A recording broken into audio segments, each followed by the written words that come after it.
Woman who was known for her powerful singing voice was shot and killed early Saturday morning. Police say her son pulled the trigger. Northern Virginia Bureau reporter Drew Wilder has more on the murder of Latoya Acree and how her band is honoring her. On a quiet September night in the Oak Grove subdivision of Spotsylvania County, at 12:30 a.m., officers responded to a 911 call at a home on Pondoley Drive. Inside minutes, they discovered 41-year-old singer Latoya Acree lying in the driveway with a single fatal gunshot wound. Within hours, investigators arrested a 21-year-old suspect, identified as her son, Elijah D. Smith, at a motel nearby. Authorities described the case simply as a domestic argument turned deadly. She's had a lot of confidence issues in the beginning. She had lost, 100 pounds. She got a new boyfriend. She was really, really happy. It seemed like things were just turning around for her, and this happens. A gunshot wound to the chest. Early Saturday morning, 41-year-old Latoya Acree was shot and killed in the driveway of her Spotsylvania County home. Her son, 21-year-old Elijah Smith, was arrested and charged with her murder. Roy says he just saw her hours earlier and couldn't believe the news. So obviously, God had a better plan, a bigger concert for her to sing in. Before she was killed, Latoya and the band were preparing for a big show coming up this Saturday at an event to raise awareness about domestic violence. Now the band will dedicate the show to their late singer, who police say died a victim of domestic violence. Reporting in Spotsylvania County, Drew Wilder, News 4. So sad. The Spotsylvania County Sheriff's Office says before that shooting, Smith had just been released from jail where he was waiting trial on assault and battery charges. That charge was not domestic in nature. No further details about what triggered the confrontation have been made public. What began as what many might regard as a private dispute ended in a mother's death and a family destroyed, leaving the community with more questions and answers. Stay with us as we unravel this shocking story and uncover the heartbreaking details of what led to this senseless loss. Before we begin, let us know in the comments, where are you watching from? And what are your thoughts as the story unfolds? Welcome to True Crime Tales, where we reveal the crimes that shock communities and the secrets hidden behind closed doors. These are real people, real events, real consequences. Hit subscribe and turn on notifications. You won't want to miss what's coming next. Now, let's begin. Latoya Acree was a 41-year-old mother, artist, and performer.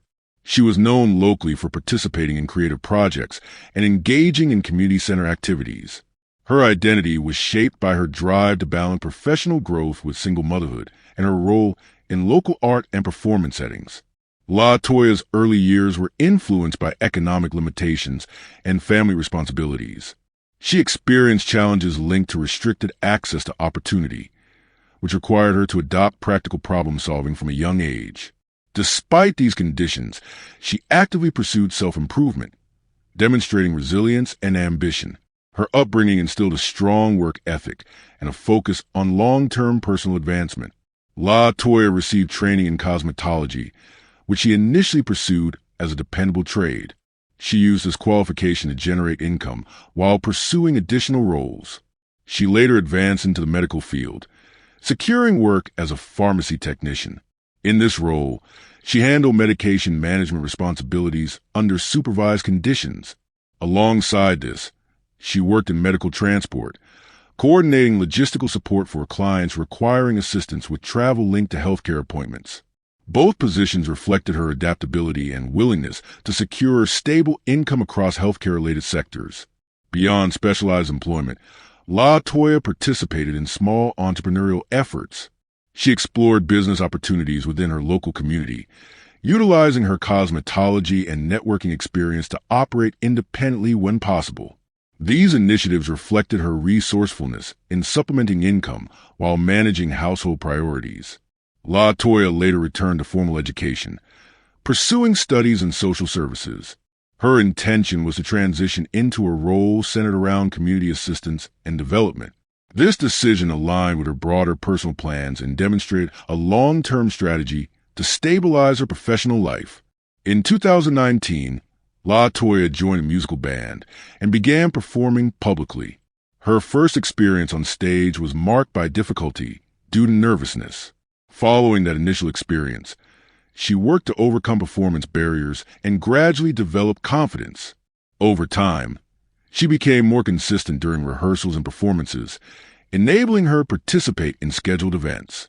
Public engagement increased, and she gained local recognition as an emerging performer known for her authenticity. Latoya sought opportunities within acting and appeared in an independent film. These roles expanded her presence in creative industries. She expressed intentions to explore additional independent productions and further her artistic development. As a single mother, Latoya managed full parental responsibility over her children while participating in work, education, and creative activities. She remained the primary support structure in her household, maintaining controlled domestic routines. She was described as genuine, ambitious, and resourceful by fellow performers and professional contacts. Her ability to pursue multiple roles simultaneously positioned her as a persistent and determined individual. Latoya became known locally for her performances, educational pursuits, and participation in community-based activities. She was involved in projects where she engaged with residents, particularly in creative and awareness-focused events. Latoya Acree's household structure included her children and, at times, extended relatives. She was a central figure responsible for domestic stability. Her record did not reflect publicly reported conflicts severe enough to suggest immediate risk.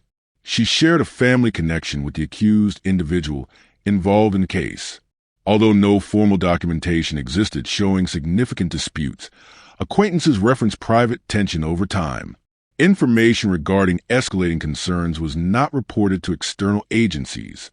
Latoya actively worked to preserve consistency within the household and did not pursue recorded intervention or official support. She maintained normal routines despite mounting personal and financial pressure. The accused relative was previously linked to an assault case before Latoya's death. At the time of the homicide, he remained engaged in ongoing legal proceedings. This case had not been resolved, and no preventive legal action was taken to separate him from the family residence. In the days leading up to the incident, Latoya Acree prepared for participation in a domestic violence awareness event. She was scheduled to perform and was undergoing active rehearsals with her band. Communication exchanged with colleagues reflected constructive preparation with no mention of threats or behavioral concern. She continued daily family interactions as usual. Information concerning the nature of discussions inside the household is not available in the public record. There was no documentation of external intervention by law enforcement, community advocates, or mental health professionals. Despite reports of private tension, no steps were taken by Latoya or household members to seek support, assessment, or protective measures. She continued managing parental responsibilities, work involvement, and performance commitments without interruption. The day of the incident began with household occupants conducting their routine activities. Based on reconstruction provided by investigators, the victim was last observed inside the residence, moving from a private area toward a shared living space. There were no reports of external visitors or unusual activity in the hours leading up to the event. The final known communication from the victim occurred earlier in the day, believed to be a brief phone exchange with an acquaintance unrelated to the incident. Nothing in that conversation indicated distress or conflict.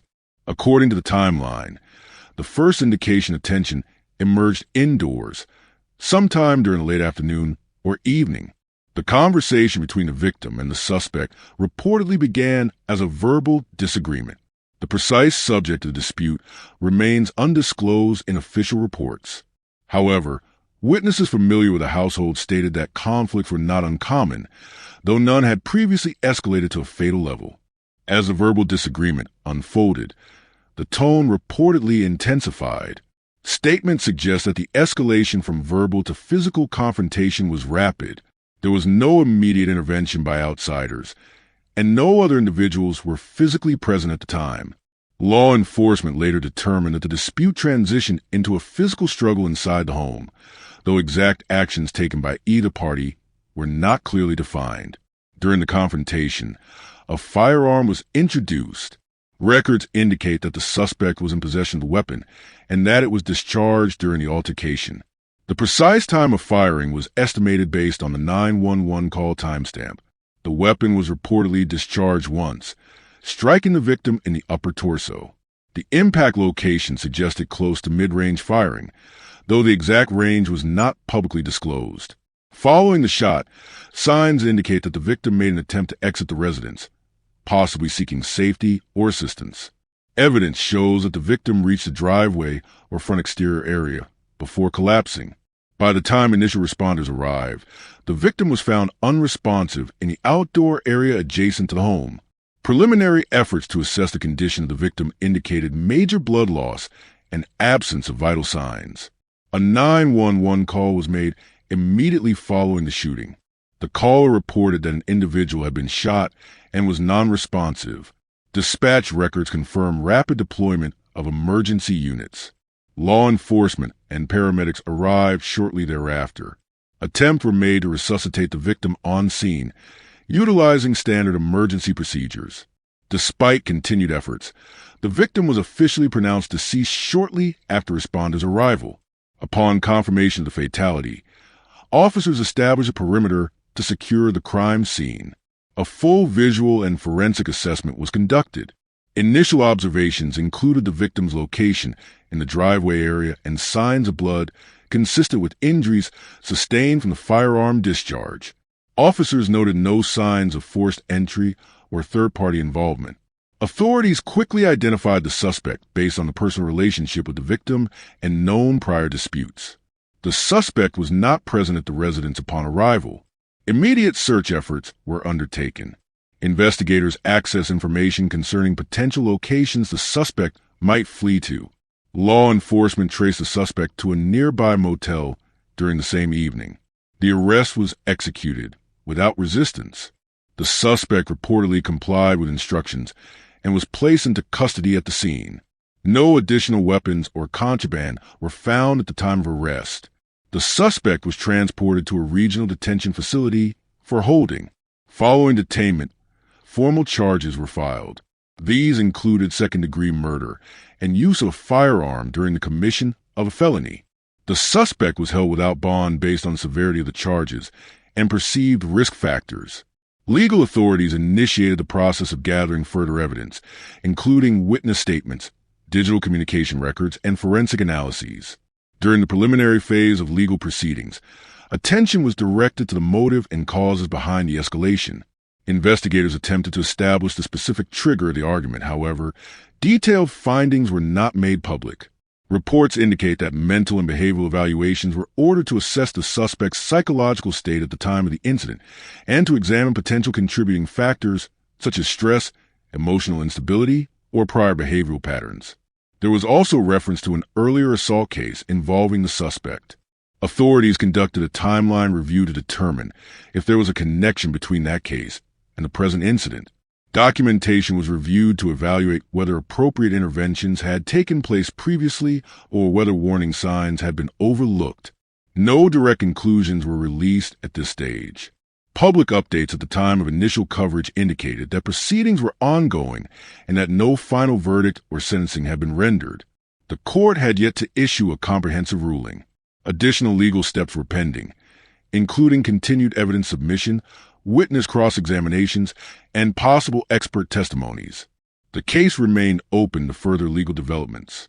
Formal resolution was expected upon completion of trial proceedings or potential plea negotiations.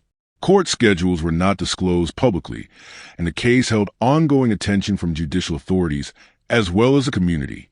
The death of Latoya Acree generated immediate and far-reaching consequences within her personal circle, her community, and the broader public. The shock over her sudden and violent death was particularly pronounced among her bandmates in True Soul, the musical ensemble with which she had been performing since 2019. Members of the group describe her passing as an abrupt interruption to the trajectory of the band's growth. Within the context of a tightly knit performing group, the loss of a central member introduced a profound disruption in both their emotional stability and professional activities. Rehearsals, planned performances, and future engagements were thrown into uncertainty as the remaining members struggled to process the reality of her absence. The emotional impact on the performing group was multifaceted. On a practical level, The loss of her musical contributions, vocal harmonies, and stage presence left the group without one of its key elements, requiring immediate reassessment of repertoire and performance strategy. Beyond logistics, the emotional toll manifested in grief, decreased morale, and heightened sensitivity to interpersonal dynamics within the ensemble. The band, accustomed to a collaborative and supportive environment, now face an altered social structure, with the absence of Latoya serving as both a personal and professional destabilizing factor. Originally, the band had been preparing for a performance explicitly intended to raise awareness about domestic violence. The intended message of performance carried irony and weight in light of Latoya's own victimization. In the wake of her death, the event could not proceed as originally planned. Organizers and band members faced the choice of cancellation or rededication. The decision to redirect the purpose of the performance into a memorial and awareness tribute highlighted the immediacy of community response while ensuring that the intended theme, awareness of domestic violence, was preserved in the wake of tragedy. This pivot represented a practical adaptation to unforeseen circumstances and demonstrated the community's attempt to reclaim meaning from the violent event. The public awareness component of the aftermath extended beyond the music community. Media coverage emphasized the circumstances of her death, highlighting the familial dimension of the homicide, the age of the accused, and the broader implications of domestic violence within family structures.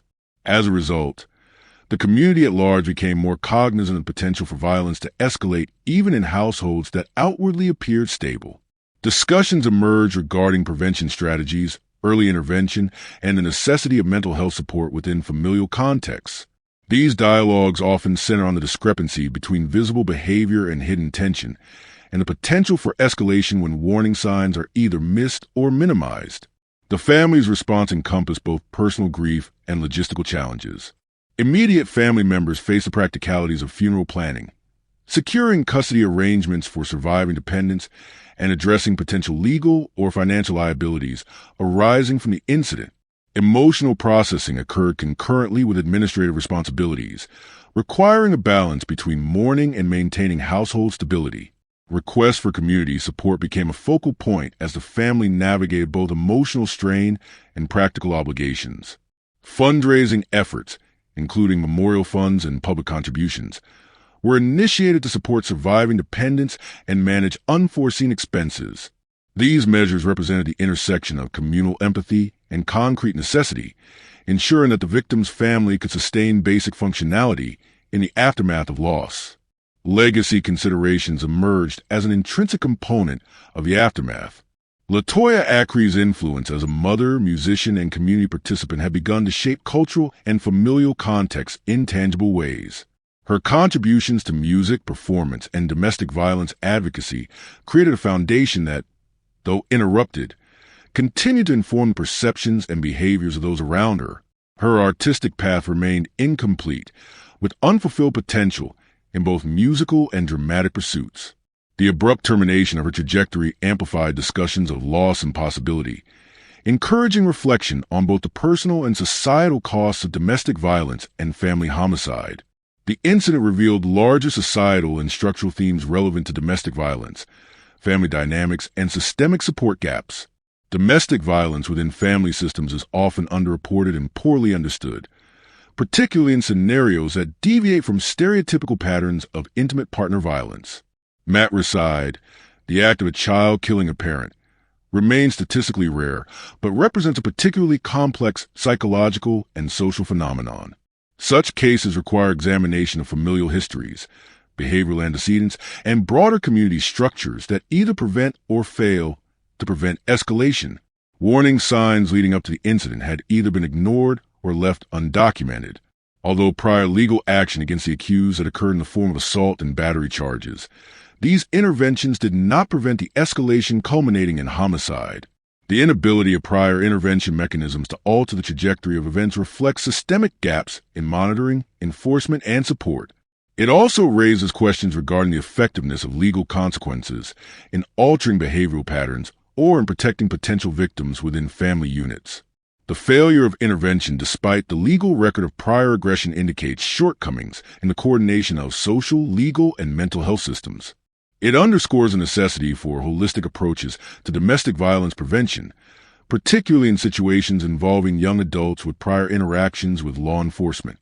These failures illuminate vulnerabilities in policy implementation, public awareness, and community-based preventive measures. Societal gaps extend beyond intervention failure. Access to mental health support is a critical determinant in mitigating familial conflict escalation. In households characterized by high stress, limited resources, or prior aggression, structured mental health assistance can provide critical mechanisms for de-escalation and behavioral correction.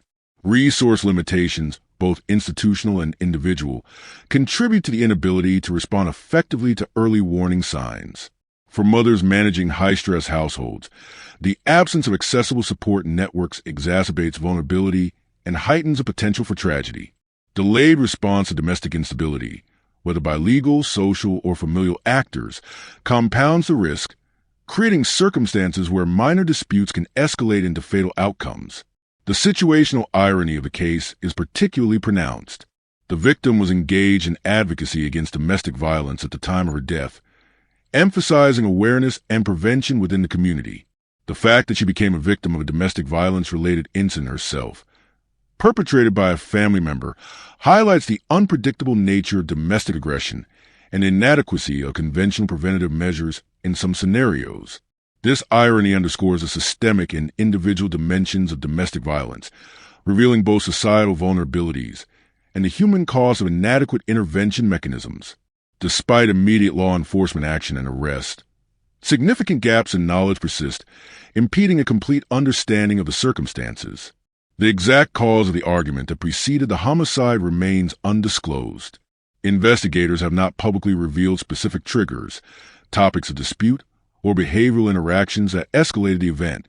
This absence of detail constrains both public comprehension and scholarly examination of the case. No detailed documentation exists of the timeline inside the residence prior to escalation. Key questions remain regarding movement within the home, verbal exchanges, attempts at conflict resolution, or physical posturing preceding the shooting.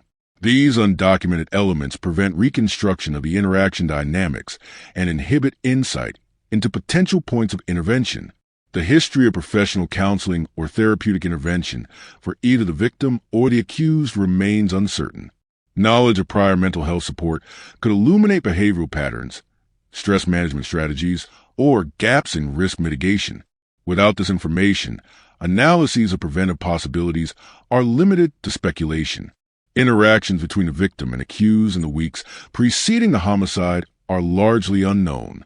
Absence of communication records, testimonies, or third-party observation restricts assessment of pre-existing tension or behavioral escalation. Similarly, information regarding access to firearms and methods of storage within the home is absent. Clarifying these factors is critical to understanding the feasibility of prevention and the mechanisms enabling the fatal incident. Stress factors influencing the actions of the accused remain unclear. Questions regarding employment status, social relationships, educational pressures, or personal stressors may shed light on situational triggers. Without these insights, analyses of behavioral motivation remain incomplete. Finally, the internal family dynamics, including relationships with other dependents, extended family members, and support networks, are not fully documented. The absence of comprehensive records limits understanding of broader systemic or relational influences on events, reducing the ability to identify patterns, preventive interventions, or points of systemic failure.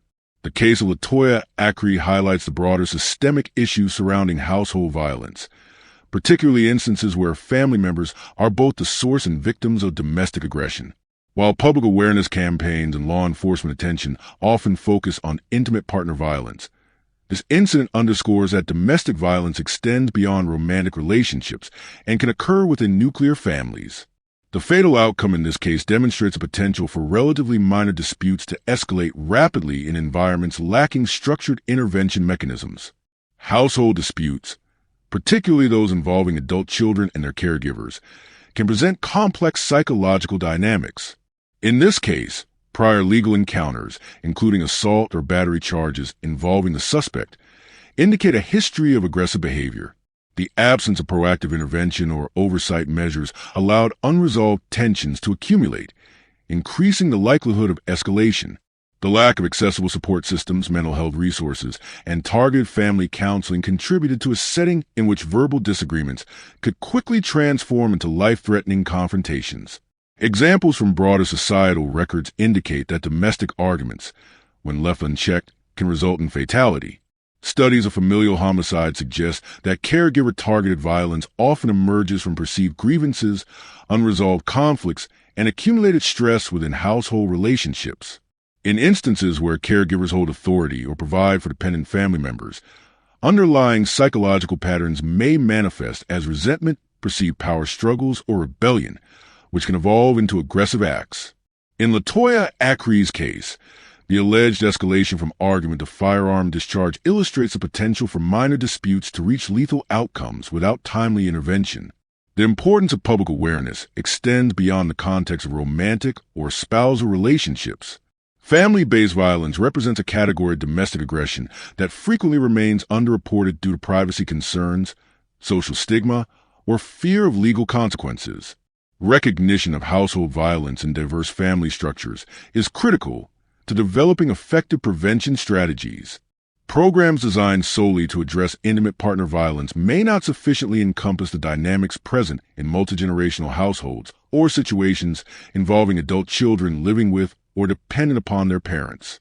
The psychological patterns observed in cases of aggression toward caregiver figures often include elements of power negotiation, frustration, and impaired impulse control.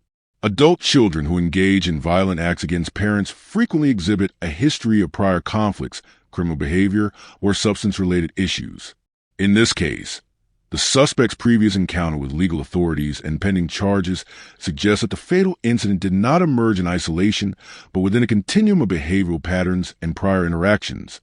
These patterns are significant for law enforcement, mental health professionals, and social services when assessing risk and implementing preemptive measures. Furthermore, the incident reflects the structural gaps in monitoring and addressing domestic disputes. While the legal system may respond to documented offenses, intervention is often reactive rather than preventive. The absence of mechanisms to mitigate recurring conflict or to provide mental health intervention creates conditions conducive to fatal escalation. In communities where support systems are limited or access to counseling and mediation services is constrained, household disputes are left to resolve internally, sometimes with tragic results. Latoya Acree's death demonstrates the consequences of systemic inadequacies in prevention and highlights the necessity of comprehensive strategies encompassing legal, psychological, and social support frameworks. The case also informs a discussion regarding firearm access within domestic contexts. The presence of firearm in a household introduces a high risk factor, transforming potential arguments into situations with lethal potential. Safe storage practices, restrictions on firearm access for individuals with a history of aggression, and community education on firearm risk management are critical components of domestic violence prevention. The fatal outcome in this incident underscores how the absence of such safeguards can magnify the severity of domestic disputes. Latoya Acree's death has become a defining reference point for local awareness surrounding domestic violence. The date of her passing serves as a marker for the consequences of unresolved household conflict, highlighting the intersection of family dynamics, mental health considerations, and systemic deficiencies in preventive mechanisms. While Latoya had been building a multifaceted life that encompassed motherhood, employment, music, and aspirations in acting, the trajectory of her personal development and professional growth was abruptly halted by internal family conflict. The cessation of potential achievement underscores the irreversible consequences of domestic violence, even within households that may outwardly appear stable. The legacy of Latoya Acree is multifaceted, extending from her contributions to local music culture to the broader societal lessons her death imparts. Her participation in the musical band, her work ethic, and her commitment to providing for her children are integral to understanding her impact on the community. The dedication of her planned domestic violence awareness performance in her memory highlights the symbolic resonance of her life and the tragic irony of her death occurring within a domestic context. From a public safety perspective, this case emphasizes critical lessons regarding family-based aggression. The need for proactive intervention, monitoring of prior behavioral incidents, and mental health support for at-risk individuals is underscored by the circumstances surrounding the fatal incident. Families with histories of conflict, particularly those involving adult children and caregivers, require accessible and structured support to prevent escalation. Public discussion of Latoya Acree's case contributes to the broader recognition that domestic violence cannot be narrowly defined and must incorporate strategies for mitigating household-based risk factors. Gun safety and secure firearm storage emerge as additional practical considerations arising from this case. Ensuring that individuals with prior aggressive behaviors are restricted from easy access to lethal weapons can reduce the likelihood of domestic incidents transforming into fatal events. Similarly, community education campaigns highlighting risk factors, signs of escalating conflict, and available support mechanisms can enhance awareness and potentially prevent similar tragedies. Prevention strategies for a household conflict, informed by the systemic deficiencies revealed in this case, include intervention programs that address both behavioral risk factors and environmental conditions. Legal oversight, counseling services, conflict mediation, and structured monitoring of high-risk individuals are essential components of a comprehensive domestic violence prevention strategy. Latoya Acree's death serves as a cautionary reference for the limitations of reactive measures alone and the necessity of proactive engagement to safeguard vulnerable family members. The absence of a publicly available final verdict or sentencing update at the time of initial case coverage leaves unresolved questions regarding accountability and judicial outcomes. This gap in public information emphasizes the broader challenge of transparency and follow-through in domestic violence cases, particularly those involving family members as both perpetrators and victims. While legal proceedings continue, the case itself provides enduring lessons regarding risk mitigation, community awareness, and systemic responsibility. Ultimately, the legacy of Latoya Acree extends beyond the immediate facts of her death. Her story serves as both a warning and an instructive case study in the dynamics of family-based violence, the consequences of unaddressed aggression, and the societal imperative to develop interventions that protect vulnerable individuals. The convergence of her unfulfilled potential, the preventable circumstances of her death, and the systemic factors highlighted by the incident creates a platform for public education, policy review, and community engagement aimed at preventing similar outcomes in the future. Latoya Acree's death illustrates how household disputes, even when seemingly minor or private, can escalate to lethal outcomes in the absence of structural supports. The implications extend to law enforcement, mental health professionals, policymakers, and the public, emphasizing the need for vigilance, preventive measures, and the expansion of domestic violence frameworks to include family-based and caregiver-focused scenarios. Her story underscores a broader societal responsibility to identify, intervene, and mitigate risk factors that threaten the safety of individuals within domestic environments. The reflection on this case also prompts consideration for ongoing monitoring of at-risk households, community education on domestic violence indicators, and the implementation of policies that reduce access to lethal means in volatile situations. Latoya Acree's death reinforces the critical importance of bridging gaps in support systems and addressing systemic inadequacies in domestic violence prevention. The case stands as a reference point in both local and broader societal discussions, demonstrating the interplay of familial relationships, behavioral patterns, legal mechanisms, and public awareness in the outcomes of domestic conflict. In conclusion, the story of Latoya Acree provides a factual, unembellished example of the consequences of unresolved domestic conflict within family structures. It offers an opportunity for reflection, learning, and proactive engagement in mitigating household violence.